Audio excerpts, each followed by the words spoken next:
नमस्कार आप सभी, मेरा नाम है अशोक वीर यादव एडवोकेट और मैं आप सभी के लिए लीगल एडवाइस वीडियोस अपलोड करता हूं, जो कि आप सब लोग उसको लाइक करते हैं, पसंद करते हैं, शेयर करते हैं और सब्सक्राइब भी करते हैं। अब तक नहीं किया तुरंत करिएगा और दूसरे लोगों तक भी इस जानकारी को जरूर शेयर करिएगा। एक हमारे ही सब्सक्राइबर हैं जिन्होंने एक सवाल पूछा हमसे कि सर डिस्चार्ज पिटीशन कब फाइल करें? पुलिस रिपोर्ट आप चार्जशीट जो है वो कोर्ट में फाइल कर दी गई है पुलिस के द्वारा। अब डिस्चार्ज एप्लीकेशन हम कब फाइल करें?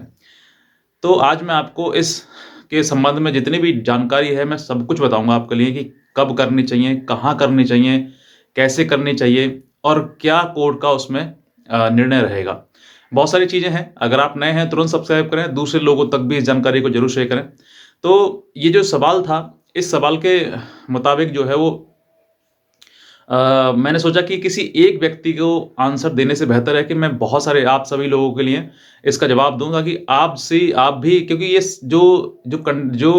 सिचुएशन है वो हो सकता है कि किसी के भी सामने आ सकती है। वो चाहे कोई सा भी केस हो, सेक्शन 498 ए नहीं बल्कि इसके अलावा कोई और भी हो, यानी कि कोई और भी अगर आपका क्रिमिनल केस चल रहा है, तो वहाँ पर भी आप डिस्चार्ज पिटीशन मूव कर सकते हैं, जिसके तहत क्या करना है, कैसे करना है, किस तरीके से आप डिस्चार्ज एप्लीकेशन को मूव करेंगे, वो सब कुछ पूरी जानकारी मैं आपको इस वीडियो में दूँगा।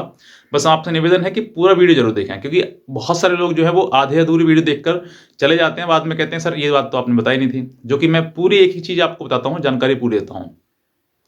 बहरहाल बात करते हैं, कोई भी केस कुछ भी हो सकता है, मतलब कोई भी क्रिमिनल केस आपके अगेंस्ट फाइल किया गया है और जिसमें कि आपने काफ़ी चीज़ों का ब्यौरा ब्यौरा जो है, जिस समय पर एफआईआर दर्ज हुई थी, उस समय भी आपने कहा था कि सर ये झूठा है, आपने बयान दिए, स्टेटमेंट दिया या फिर नहीं भी दिया। हो सकता है कि किसी प्रकार से आप ना दे पाए हों, ना कह पाए हों अपनी बात। तो भी अगर आपके जो व्यक्ति है, जिसने मतलब लगाई है एप्लीकेशन, तो अगर आप डिस्चार्ज एप्लीकेशन मूव करते हैं और आपके खिलाफ जो मुकदमा है वो पूरा झूठा बनाया गया है, पुलिस के द्वारा भी हो सकता है कि झूठा बनाया गया हो, क्योंकि पुलिस भी कहीं न कहीं वो स्टेटमेंट जो कंप्लेंट की गई है, यानी कि जो कंप्लेंट में बातें लिखी गई हैं, उन्हीं बातों को copy same to same chargesheet में भी उसने कर दिया है और पुलिस के द्वारा चार्जशीट लगा दी गई है।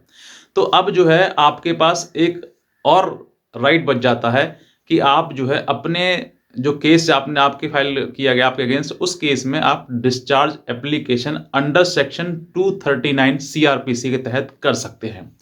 अब 239 सीआरपीसी क्या कहता है? 239 सीआरपीसी जो है वो ये कहता है कि अगर पुलिस ने जो चार्जशीट लगाई है वो बिना किसी तथ्य को लगाई है, कोई आधार नहीं है, कोई सबूत नहीं है उसमें, तो ऐसे जो एफआईआर है, यानी कि चार्जशीट है, उस चार्जशीट में उन्मोचित यानी कि डिस्चार्ज करने का अधिकार जो है वो ऑनरेबल कोर्ट को दिया गया है। ये जो पिटीशन है वो आपके लोअर कोर्ट, उसी कोर्ट में लगेगी जिस कोर्ट में आपके खिलाफ मुकदमे की चार्जशीट दाखिल की गई है। उसी कोर्ट को ये अधिकार दिया गया है कि अगर कोर्ट को ये लगता है कि वाकई इस व्यक्ति के खिलाफ कोई भी ऐसा एविडेंस नहीं बनता है, जिस पर सिर्फ ओरली एलिगेशन लगाए गए हैं, कोई भी एविडेंस नहीं बनता है, तो जो जज हैं, ऑनरेबल जज हैं, वो जो है वो उस केस में से आपको डिस्चार्ज करने का पूरा अधिकार रखते हैं। अब मोस्टली होता क्या है, मैं आपको वही बताना चाहूँगा कि डिस्चार्ज एप्लीकेशन जिस समय आप मूव करते हैं, तो मूव करते टाइम आप ये नहीं सोचते कि किसके खिलाफ एविडेंस है, किसके खिलाफ नहीं है। जिसके खिलाफ एविडेंस एविडेंस नहीं है, यानी कि सिर्फ ओरल एलिगेशन कहा गया है, कही गई ये बातें हैं, तो उसके खिलाफ आप सेपरेट डालें। कभी-कभी क्या करते हैं कि आप सभी लोगों के एक साथ डिस्चार्ज एप्लीकेशन मूव कर देते हैं। ये नहीं है सही रास्ता है। लेकिन आप जो है वो जिस व्यक्ति के खिलाफ कोई भी एविडेंस नहीं दिया गया है, यानी कि सिर्फ ओरल एलिगेशन लगाए गए हैं, उसको एक्यूज बना दिया गया उसमें, तो आप उस व्यक्ति के खिलाफ डिस्चार्ज पिटीशन फाइल करें और उस कहें कि सर इस व्यक्ति को इसमें रोल नहीं है, इसको डिस्चार्ज किया जाए। तो अगर कोर्ट को ये आप सेटिस्फाइड कर देते हैं, कन्विंस कर लेते हैं कि उस व्यक्ति का कोई भी रोल नहीं है, तो कोर्ट जो है हो सकता है कि इस व्यक्ति को मतलब इस केस से डिस्चार्ज कर दे, मतलब बाहर निकाल दे। अब बात करते हैं कि मान लीजिए कि इसमें जब आप डिस्चार्ज एप्लीकेशन लगाएँगे तो 2 ही आपके सामने जजमेंट मतलब निर्णय आ सकते हैं।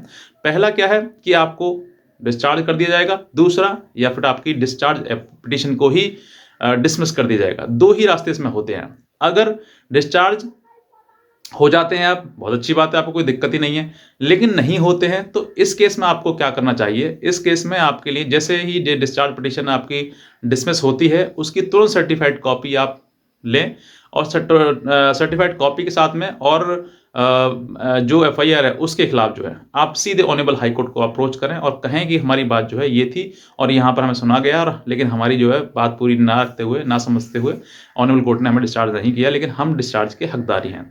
तो हो सकता है ऑनरेबल कोर्ट जो है आपको सुनते हुए आपके पक्ष में निर्णय कर दे, क्योंकि ये जो है ये जो मैटर है, जो डिस्चार्ज का मैटर है, ये थोड़ा सा पेचीदा होता है। कारण क्या है कि जो भी व्यक्ति यानी कि इसमें एक्यूज बनाया गया है वो बिना ट्रायल किए हुए या फिर जो दस्तावेज जो डॉक्यूमेंट्स हैं वो बिना डॉक्यूमेंट्स दिए हुए जो है वो पूरा ट्रायल फेस करे या फिर नहीं करना चाहिए, ये कोर्ट के ऊपर निर्णय डिपेंड करता है।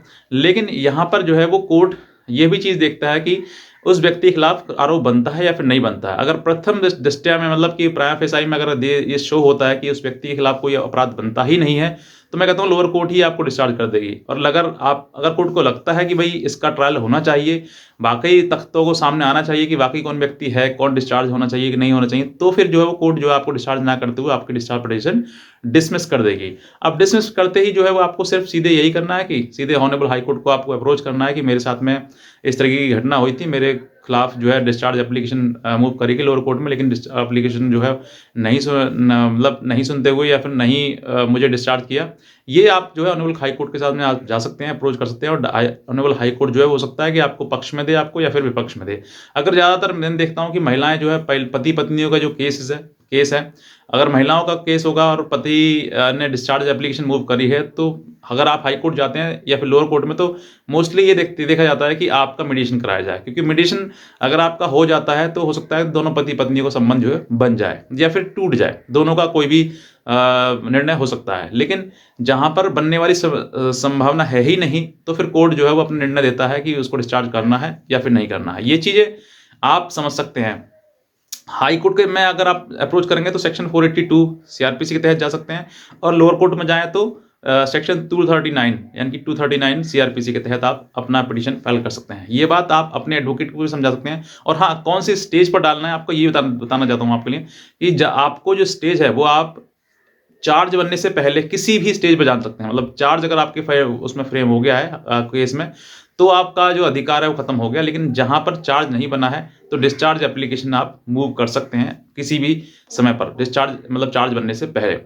दूसरा कि इसमें जो इंग्रेडिएंट्स हैं, आप अपने केसेस के इंग्रेडिएंट्स को सामने रखें कि भाई मेरे साथ में कोई भी एविडेंस नहीं दिया गया है, तो हो सकता है कोर्ट आपको मूव करा दे, मतलब डिस्चार्ज करा दे। और अगर नहीं करता है तो फिर आपको कोई भी अधिकार नहीं है इससे मतलब डिस्चार्ज होने का। सिर्फ और सिर्फ आपके पास एक ऑनरेबल हाई कोर्ट के पास जाना ही एक आपके पास रास्ता है। तो बस मैं इतना कहना चाहूँगा। और भी अगर आप कोई हमारी लीगल एडवाइस हमसे लेना चाहते हैं तो आप हमारे दिए हुए नंबर पर हमें संपर्क भी कर सकते हैं, हमारी लीगल एडवाइस भी ले सकते हैं। आज का वीडियो देखने आपसे बहुत धन्यवाद।